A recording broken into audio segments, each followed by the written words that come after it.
വിദേശത്ത് പഠിക്കാൻ വിടുന്ന സമയത്ത് വീട്ടിൽ ഒരുപാട് ടെൻഷനുകൾ വരാറുണ്ട്. അത്തരവേളയിൽ എനപ്പോയ കിർഗിസ് നാഷണൽ യൂണിവേഴ്സിറ്റിയിലേക്ക് 2 പേര് ഒരു വീട്ടിൽ നിന്ന് പോയിട്ടുണ്ട്. റെൻ മാമനും ഹന മാമനും, അവർ ചേട്ടനും അനീത്തിയാണ്.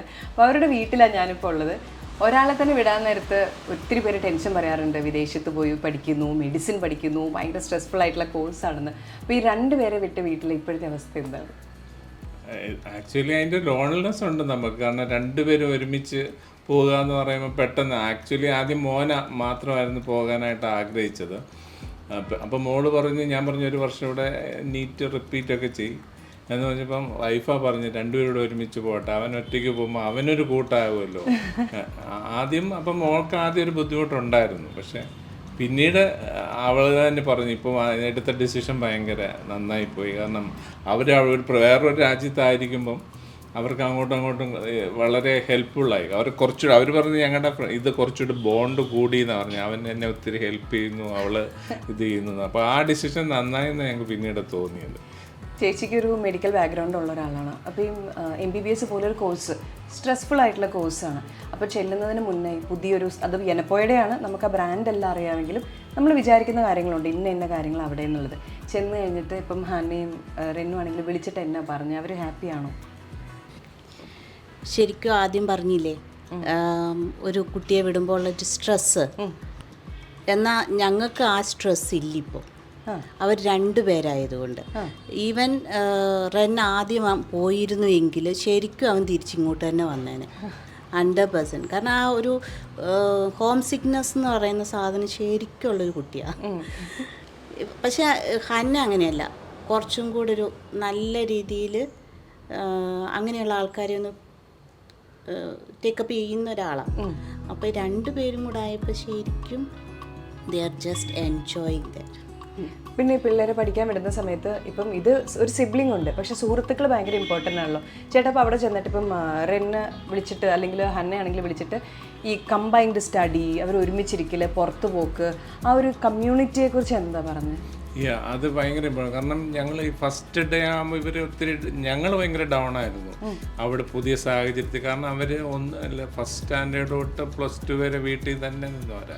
ഒരു ക്യാമ്പിന് പോലും അവർ മാറി നിന്നിട്ടില്ല. കാരണം ഒരു ടൂറിന് തന്നെയാണെങ്കിൽ ഒരു ദിവസമൊക്കെ അല്ലാതെ അവർ മാറി നിന്നിട്ടില്ല. പക്ഷെ അപ്പോൾ ആദ്യത്തെ ദിവസം കഴിഞ്ഞപ്പോൾ ഞങ്ങൾക്ക് ഒത്തിരി പ്രശ്നം, ഇവരെങ്ങനെ ഇത് സർവൈവ് ചെയ്യുമെന്നുള്ള ഭയങ്കര പ്രശ്നമാണ്. പക്ഷെ ഇവർ ഇവിടുന്ന് പോയപ്പോൾ തന്നെ എല്ലാവരുമായിട്ടും നല്ല ഫ്രണ്ട്സായി. അവർ തന്നെ അവരുടെ പാർട്ട്നേഴ്സിനെ ചൂസ് ചെയ്തു. അവിടെ ചെന്നപ്പോൾ അവരെല്ലാം കൂടെ ഒരുമിച്ച് സെറ്റായിട്ട് അവർക്ക് റൂം കിട്ടി. ഫസ്റ്റ് ഡേ കേട്ടോ അവർ ഭയങ്കര ഹാപ്പിയാണ്. കാരണം അവരുടെ ആ ഫ്രണ്ട്ഷിപ്പ് ഭയങ്കരമാണ്. കാരണം മോൻ എന്നും അവരൊക്കെ നമ്മളെ വിളിക്കുമല്ലോ, അവർ ഫ്രണ്ട്സും അതുപോലെ മോക്കും.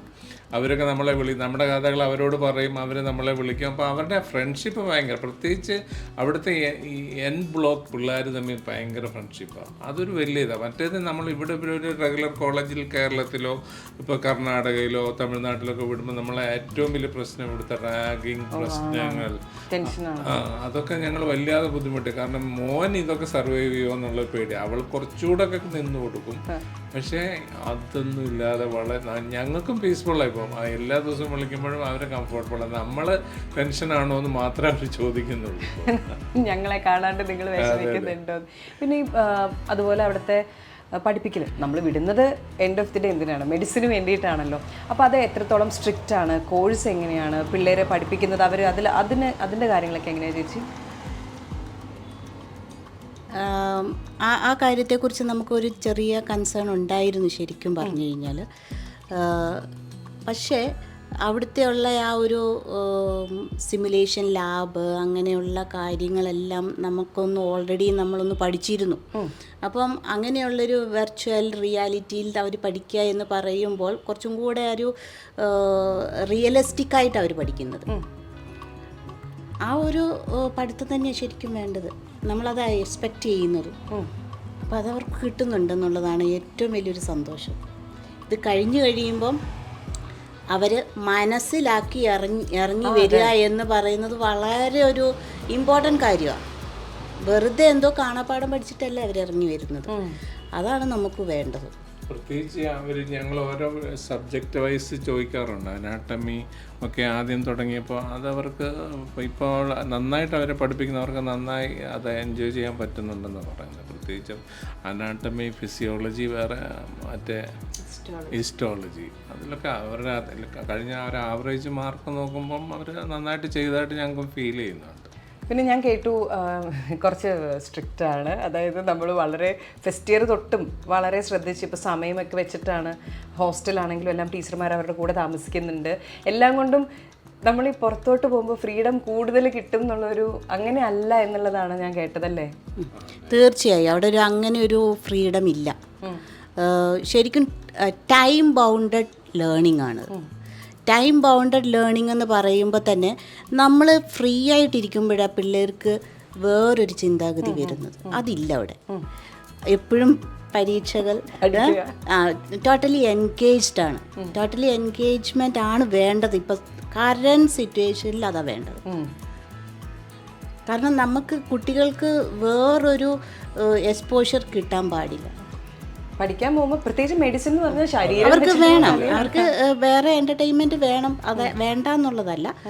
പക്ഷെ ഈ ഒരു കറൻറ്റ് നമുക്കറിയാലോ ഇപ്പം എന്തൊക്കെയാണ് നടക്കുന്നതെന്നുള്ളത്. പിന്നെ ആ ഒരു ഇത് വെച്ച് നോക്കുമ്പം ദേ ആർ ലക്കി എന്നുള്ളതാണ് ഞാൻ ശരിക്കും വിചാരിക്കുന്നത്. പലപ്പോഴും വിദേശത്ത് പഠിക്കാൻ വിടുമ്പോൾ എല്ലാവരും പറയുന്ന ഒരു കാര്യമാണ്, അപ്പൻ്റെ അമ്മയുടെ അടുത്തുനിന്ന് പെട്ടെന്ന് മാറി വേറൊരു രാജ്യം, അവർക്ക് എന്തും ചെയ്യാമെന്നുള്ള. അങ്ങനെയല്ല, അല്ല അല്ല പറ്റില്ല. പോയ ഇവിടത്തെ പോലെ തന്നെയാണ് ഇപ്പം അവിടെയും വരുന്നത്. പ്രത്യേകിച്ച് അവരുടെ ഫാക്കൽറ്റി ആയിട്ടൊക്കെ അവർ നല്ല കമ്പനി, അവർ പ്രത്യേകിച്ച് ഷാരൂഖ് സാർ അങ്ങനെയുള്ളവരുമായിട്ടൊക്കെ അവർ നല്ല രീതിയിലുള്ള ബിഹേവിയർ, ഫാസിൽ സാർ, അവരൊക്കെ എപ്പോഴും ഓരോരുത്തരുടെ കാര്യം പറയുമ്പോൾ നമുക്കും ബൈഹാർട്ടായി. കാരണം അവരൊക്കെ പ്രത്യേകിച്ച് നല്ല രീതിയിൽ അവരെ ട്രീറ്റ് ചെയ്യുന്നത്. അവർക്ക് ഏത് സമയത്തും വിളിക്കാം, ഏത് കാര്യങ്ങൾ പറയാം. പ്രത്യേകിച്ച് പിള്ളേർക്കൊക്കെ എന്തെങ്കിലും അസുഖങ്ങളൊക്കെ ഉണ്ടാകുമ്പോൾ അവരെടുക്കുന്ന ഒരു എഫേർട്ടൊക്കെ ഉണ്ടല്ലോ, പ്രത്യേകിച്ച് ഫാക്കൽറ്റിയൊക്കെ, അതൊക്കെ നമുക്ക് അപ്രീഷിയബിളാണ്. ഭയങ്കര ഇതാണ്. നിങ്ങൾ വളരെ ഇൻവോൾവ് ആണ് രണ്ടുപേരും എന്നുള്ളത് എനിക്ക്, അതായത് ചിലർ പഠിക്കാൻ പറഞ്ഞു വിട്ടിട്ട് പിള്ളേർ പഠിച്ച് വന്നോളൂല്ലോ എന്നുള്ളതിൽ ഉപരി നിങ്ങൾ രണ്ടുപേരും എല്ലാ ദിവസവും വിളിച്ച് അന്വേഷിച്ചും ഭയങ്കര കോൺടാക്റ്റിൽ ഇരിക്കുന്ന പേരൻസും കൂടിയാണല്ലേ? തീർച്ചയായിട്ടും. എല്ലാ ദിവസവും വൈകിട്ട് ഓരോ ദിവസത്തെ അന്നത്തെ ഫുഡ് എന്താണ് ഇതെല്ലാം ചോദിക്കും. കാരണം അവർ മോനൊക്കെ ഫുഡിൻ്റെ കാര്യത്തിലൊക്കെ കുറച്ച് കൺസേൺ ഉണ്ടായിരുന്നു. പ്രത്യേകിച്ച് ഇവിടുന്ന് വിട്ട് നിൽക്കുകയും ഇന്ത്യൻ ഫുഡ് കിട്ടാതെ വരികയും, പ്രത്യേകിച്ച് അവിടുത്തെ സീസൺ അതൊക്കെ അവരൊക്കെ. പക്ഷെ മക്കൾ അത് അഡ്ജസ്റ്റബിളാണ് കേട്ടോ. കാരണം അവിടുത്തെ പ്രത്യേകിച്ചുള്ള വെതറിനനുസരിച്ചുള്ള അവൈലബിലിറ്റി അല്ലേ ഉള്ളൂ. വെജിറ്റബിൾസ് ആണെങ്കിലും ഏതിൽ കിട്ടും. അപ്പോൾ അതിനനുസരിച്ചുള്ള ഫുഡ് കൊടുക്കുന്നുണ്ട്. എന്നാൽ ആദ്യത്തെ കുറേ കാലത്തെ ഫുഡ് അവർക്ക് വലിയൊരു വിഷയമായിരുന്നു. സമയമെടുക്കും, പിടിച്ചു വരണ്ടേ. അപ്പം എന്തായാലും ഹാപ്പിയാണ് നിങ്ങൾ. അതിൻ്റെ കൂടെ ചോദിക്കട്ടെ, ഹാപ്പിയാണ് ആ വഴി ഒരു യാത്ര പ്ലാൻ ചെയ്യുന്നുണ്ടെന്ന് ഞാൻ ഒളിഞ്ഞു എന്ന് കേട്ടായിരുന്നു. ഞങ്ങൾ എത്രയും പെട്ടെന്ന് അങ്ങോട്ട് പോകാം. അവരുടെ സെം ബ്രേക്ക് എക്സാം കഴിഞ്ഞ ഉടനെ അവരുടെ കൂടെ പോയി സ്പെൻഡ് ചെയ്യാൻ വേണ്ടി നിൽക്കുകയാണ്. അപ്പം അതിനുവേണ്ടി ഞങ്ങൾ ശ്രമിച്ചുകൊണ്ടിരിക്കുകയാണ്. ആദ്യത്തെ പേരൻസ് ഗ്രൂപ്പ് നിങ്ങളായിരിക്കും എന്ന് തോന്നുന്നു നേരെ കാണാൻ വേണ്ടി ചെല്ലുന്നത്. അല്ലല്ല, ഇതിനു മുമ്പ് പോയി. ഓ, അടുത്തൊരു സെറ്റിൽ നിങ്ങൾ UAE-ലുള്ളവരൊക്കെ പെട്ടെന്ന് എത്താലോ അല്ലേ? പ്ലാൻ ചെയ്തിരിക്കുകയാണ് സെം ബ്രേക്ക് വന്നിട്ട് പിള്ളേരെ കൊണ്ട് പുറത്ത് ഇറങ്ങാനായിട്ട്. ഹാപ്പിയാണോ? തീർച്ചയായും 100% ഹാപ്പിയാണ്. കാരണം നമുക്ക് എനപ്പോയ എസ്റ്റാബ്ലിഷ്ഡ് ഇൻസ്റ്റിറ്റ്യൂഷനാണ്. അവിടുത്തെ നമുക്കറിയാം എഡ്യൂക്കേഷൻ എന്താണെന്ന് നമുക്കറിയാം. അതുകൊണ്ട് തന്നെയാണ് നമ്മൾ അങ്ങോട്ട് വിട്ടത്. നമ്മളെ സംബന്ധിച്ച് ഇപ്പോൾ എനപ്പോയ അവിടെ ആണെങ്കിലും ഇപ്പോൾ മംഗലാപുരത്ത് എനപ്പോയ പഠിക്കുന്ന ഒരു ഫീലിങ്ങിലാണ് ഞങ്ങൾ നിൽക്കുന്നത്. എല്ലാവരോടും ഞങ്ങൾ ആ എനപ്പോയ മംഗലാപുരം ആ ഇൻസ്റ്റിറ്റ്യൂട്ടിൽ പഠിക്കുന്നുള്ള രീതി. പക്ഷേ രാജ്യം അവിടെ ആണെന്നേ ഉള്ളൂ. പക്ഷേ സെയിം തന്നെ. അതെ, ഒരേ ഫാക്കൽറ്റി, ഒരേ ഫെസിലിറ്റി, ഒരേ സർട്ടിഫിക്കറ്റ് അതിന്റെ വാലിഡിറ്റി. പിന്നെ അതുകൊണ്ടാണ് നമുക്കൊരു ഭയങ്കര ഹാപ്പി. അതുകൊണ്ട് പ്രത്യേകിച്ച് ഇവരുടെ എല്ലാവരുടെയും നല്ല ഒരു ടീം വർക്ക് ഉണ്ട് കേട്ടോ. അത് ശരത് സാർ അങ്ങനെ കുറെ പേരുണ്ട്. പിന്നാലെ നടന്ന് വിടുക മാത്രമല്ല, പുറകെ നടന്ന് അന്വേഷിക്കലും. അവർക്ക് ഇങ്ങനെ ഈ ടൈം ഷെഡ്യൂൾഡ് ആയിട്ട് എക്സാംസും ഇതൊക്കെ കൊടുക്കുന്നുണ്ട്. അവരെപ്പോഴും ഈ സബ്ജക്റ്റ് കോൺസെൻട്രേറ്റഡ് ആണ്. അപ്പോൾ അതൊരു വലിയ ഇതാണ്. അവർക്ക് ഈ അസൈൻമെൻറ്റ്സ്, പ്രസൻറ്റേഷൻസ് അങ്ങനെ പറഞ്ഞ് അവരെ കൊണ്ട് ചെയ്യിപ്പിക്കുന്നുണ്ട്.